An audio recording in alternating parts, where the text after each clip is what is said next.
Howdy friends, today on Yes Let's we are bringing stories we make to life. We're going to be more descriptive and adventurous so that the creations we have in our wonderful imaginations are even more brilliant for the audience. As ever, all you'll need is your creativity. You know what helps creativity? Being a great improviser. Let's recap.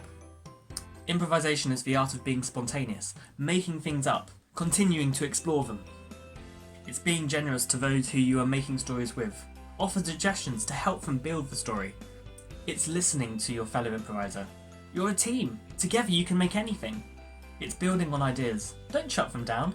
Be open to adventure. Saying yes and can help. And sure, improvisation can lead to being funny, but if it doesn't, that's okay. Right, let's make a story using our heads and improv expertise. Here's a game. The story game. You'll need a partner for this. One of you will tell the story of your day. Just for facts. In 30 seconds, or a minute if you're feeling plucky. The story can be as boring as you'd like.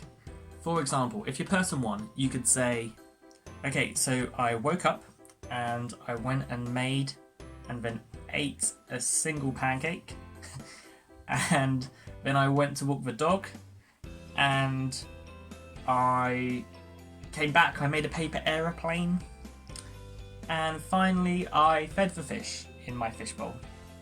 Now, after listening to person one's story, person two, you can have a moment to reflect and recap what you just heard. You can write some notes down if you'd like. Person two, you're going to repeat the story that person one said, but make it more engaging. Here, add some details. Be adventurous. See how you go. So, I woke up and I made a tower of pancakes as tall as the Eiffel Tower, and then the dog took me out for a walk as far as the eye could see. And then I actually flew a real plane in the sky. Crazy. And finally, I swam with sharks. I fed them, but I also swam with sharks in the Pacific Ocean. So that's the story game.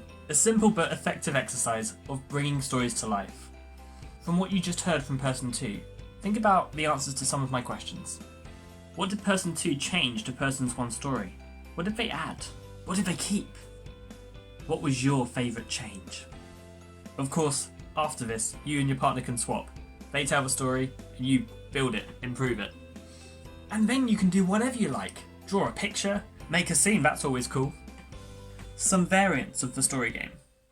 You could open with the same line, such as, I opened my eyes and saw. You could take an object, both of you, and make the story about that. You could imagine a bananas day. Bringing stories to life is no means easy. Trust me, I know. So let's think about how person two, you can build on person one's story. Let's explore some options. 1. We could add depth and detail. We could use adjectives like making breakfast scrumptious or disgusting. We could throw objects or different characters into the story, like introducing a zebra at lunch. We could change how the person in the story travels. Do they run or walk to a place? Do they jump? Here, we are building on moments. 2. We could change the time or space in the story.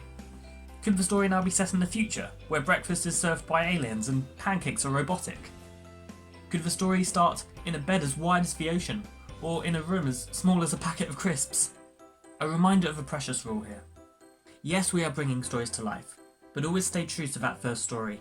Make sure the changes you're making are benefiting it. Grow it organically. Alright, enough rules. You could also take the viewpoint of someone's story. Imagine you lived it, but what about as a caterpillar? How would you eat pancakes then? Would you have a pet or a family? Here, change the character, but keep the story's original beats the same. Finally, we could change the story's tone. Bring it to life by thinking through first how you felt when you heard the story, and see if you can change the feelings that story generates for somebody else with your own version of events. Can you make it sad? Can you make it funny? What about the tower of pancakes wobbled and fell over? Is that sad or funny? Could you end the story on a different note altogether? Of mystery or horror? Thinking about the methods I've suggested to bring a story to life, which one's your favourite? Why? How could you take it further? Could you develop a world from the stories you're making and build on that? Could you find links between your story and the one your partner creates from scratch? The ultimate goal, folks, is to take your storytelling skills and use them to improvise a scene. There you'd be building stories with your partner, in moment, adding layers to them while you experience events. I'll have to teach you that another time. For now, focus on your story making, story listening, and story building skills. And that's what bringing stories to life involves: a how-to guide. Tell a friend, teach your dog, grow the stories like plants in your back garden, let them reach for stars, share them with your family or friends, or us if you'd like, and have a peek and look around the Yes Let's YouTube channel. We've still got so much to give you. Alright, that's it from Yes Let's today. Have a groovy day, friends. See you soon. Bye!